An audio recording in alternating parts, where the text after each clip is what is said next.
اصل میں عارف ہونا مسلمان ہونا ہے.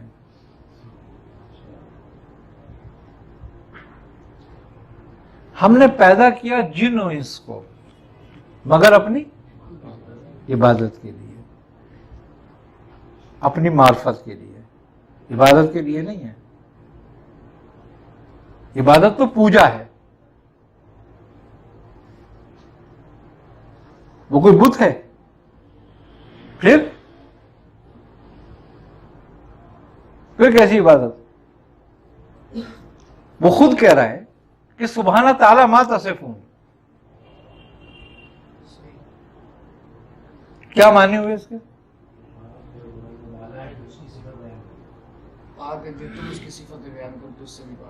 جو تم اس کی صفاتیں بیان کر رہے ہو، اس کی توصیفیں بیان کر رہے ہو، اس کی تعریفیں بیان کر رہے ہو، وہ اس سے پاک ہے. تو پھر اس کی عبادت کیسے؟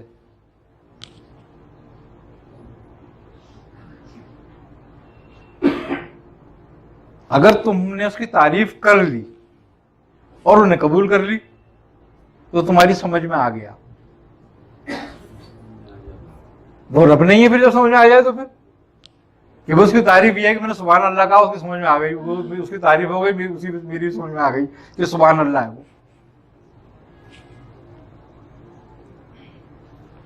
وہ پاک کیا ہے؟ پاکیزگی اس سے پاک ہے جو پاکیزگی سے بھی پاک ہے.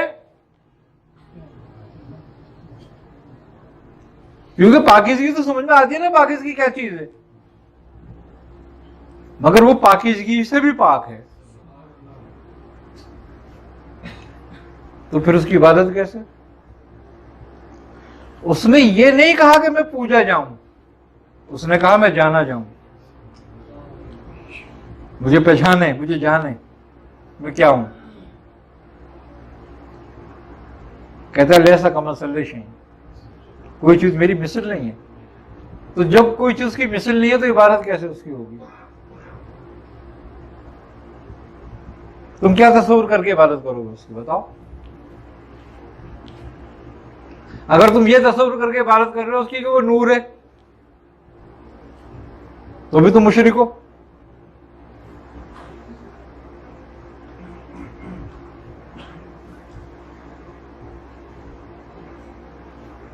کیوں؟ کہ تم اس کو نور میں لیا ہے اور تمہارا تصور نور ہو گیا، وہ نور سے بھی پاک ہے. تو پھر عبادت کس کی ہوئی؟ عبادت نور کی کری،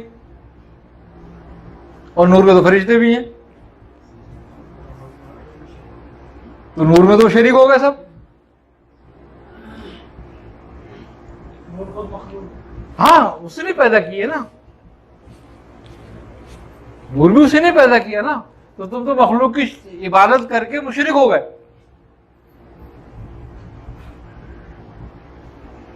اب جس کے ہاتھ مٹی آئی اس نے بت بنا کے کر لی، تمہارے ہاتھ مٹی نہیں آئی تم نے نور بنا کے کر لی. بات تو برابر رہی دونوں کی. اب مزے کی بات یہ کہ عارف کے نزدیک تو تم مشرک ہو، تمہارے نزدیک ہندو بت پرست مشرک ہے نا، درجہ ایک ایک اپنا اپنا سب کا. تو تمہیں عبادت جو ہے وہ مومن نے عارف نہیں بنا رہی.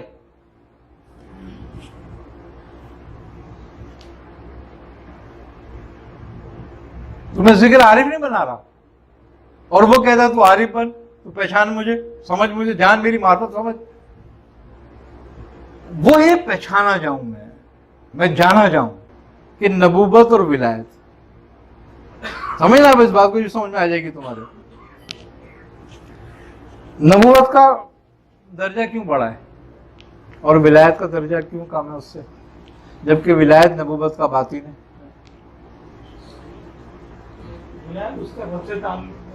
ولایت کا رب سے تعلق ہے اور نبوت کا خلق سے تعلق ہے.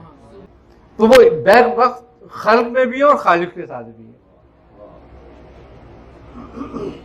اب جو بیک وقت خلق میں بھی ہے، خالق کے ساتھ بھی ہے، اب اس کے مقام کے برابر کسی کا مقام نہیں. کہ وہ مشاہدہ حق کے ساتھ خلق میں ہے، اور ولایت جب مشاہدہ حق میں آتی ہے تو خلق سے کٹ جاتی ہے، یہ جزم سکر میں چلا جاتا ہے، اس لیے اس کا مقام اسفل ہے۔